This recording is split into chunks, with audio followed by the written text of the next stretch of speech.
আজ আমরা শিখব কিভাবে ডেথ সার্টিফিকেট এন্ট্রি করা হয়। তার জন্য আমরা যাব wbhealth.gov.in এ। 20 দিনের মধ্যে আপনাকে এই অনলাইন এন্ট্রি করতে হবে। 20 দিনের মধ্যে বলতে মারা যাওয়ার 20 দিনের মধ্যে। এরপর আমরা যাব জন্ম মৃত্যু তথ্য নিউ। দেখুন, এরপর আমরা যাব সিটিজেন সার্ভিসটিকে ডেট থেকে অ্যাপ্লাই ফর নিউ রেজিস্ট্রেশনে।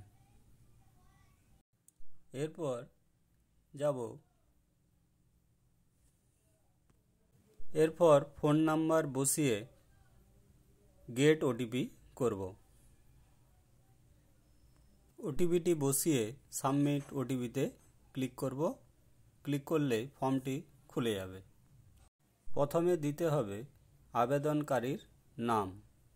দেখুন, প্রথমে আছে মৃত ব্যক্তির সাথে আবেদনকারীর সম্পর্কটি দিবেন ফাদার, মাদার, পাউস, আদার। তারপর দিবেন অ্যাপ্লিক্যান্ট অর্থাৎ আবেদনকারীর নাম।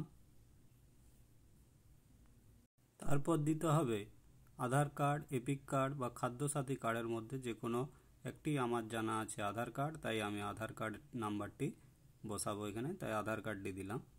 তারপরে আবেদনকারীর আধার নাম্বারটি এখানে দিতে হবে।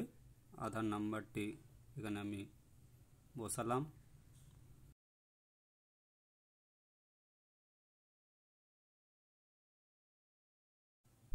এরপর দিতে হবে মৃতের তথ্য, অর্থাৎ কবে ব্যক্তিটি মারা গেছেন, তার তারিখ, জেন্ডার, তার বয়স, এটা ইয়ার অনুযায়ী হবে, বয়সটা ইয়ার অনুযায়ী করতে হবে।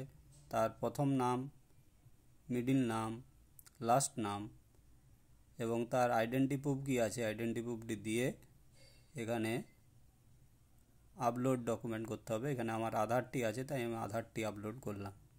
অ্যাপ্লিক্যান্টের ডকুমেন্টটি আপলোড করতে হবে। এখানে অ্যাপ্লিক্যান্টের ডকুমেন্টটি আমি আপলোড করলাম, রয়ে গেছিল।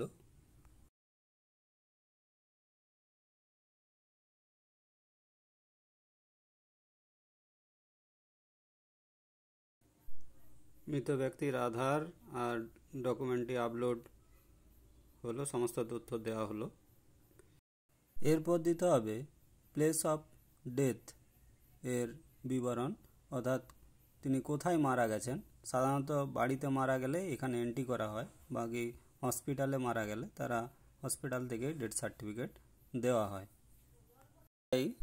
তাই প্লেস অফ ডেথটি হবে হোম, তারপরে স্টেট, ডিস্ট্রিক্ট, গ্রামীণ অঞ্চল না শহর অঞ্চল সেটি দিতে হবে, ব্লক দিতে হবে, গ্রাম পঞ্চায়েত দিতে হবে, ভিলেজ দিতে হবে, পিনকোড দিতে হবে।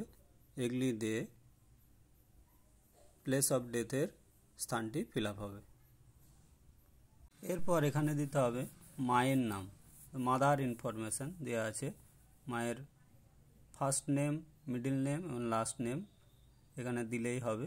যদি আইডেন্টি প্রুফ থাকে তাহলে আইডেন্টি প্রুফ দিয়ে এখানে চুজ ফাইল করে তার আধার বা এপিক কার্ড দিতে পারেন। তারপর দিতে হবে বাবার নাম, অর্থাৎ ফাদার ইনফরমেশন। ওই একইভাবে মায়ের যেরকম ফিল আপ করা হয়েছে বাবারটিও সেইভাবেই ফিল আপ করা হবে।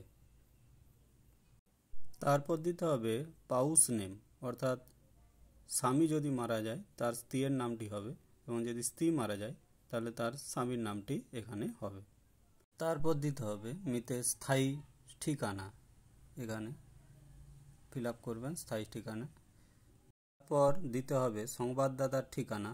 এখানে যদি মৃত ব্যক্তির ঠিকানা আর সংবাদদাতার ঠিকানা একই হয় তাহলে প্লিজ চেক বক্সটিতে ক্লিক করলেই হবে। তবে সংবাদদাতার নাম আর উপাধিটি সিলেক্ট করে নেবেন। এরপর দিতে হবে মৃতের তথ্য, অর্থাৎ এখানে রিলিজিয়ান, ধর্ম দিতে হবে, আর উনি কি কাজ করতেন বা পেশা দিতে হবে। এরপর এখানে 3টি ডকুমেন্ট ফর্ম ফিল আপ করতে হবে। ফর্ম 2 অর্থাৎ আশাকর্মীরা যেটি দেন সেটি, এবং তার আধার আর যেখানে পুরানা হয়েছে তার সেখান থেকে একটি সার্টিফিকেট পাওয়া যায়, সেই সার্টিফিকেটটি এখানে দিতে হবে। তারপর সাবমিট বাটনে ক্লিক করলেই ফর্মটি সম্পূর্ণ হবে। এরপর একটি মেসেজ দিবে, are you sure to want to submit, এটি ওকে করে দিতে হবে। দেখুন ফর্মটি সাকসেসফুলি সাবমিট হয়েছে, তবে এই অ্যাকনলেজমেন্ট নাম্বারটি রেখে দিবেন, এটি পরে সার্টিফিকেটটি ডাউনলোড করার জন্য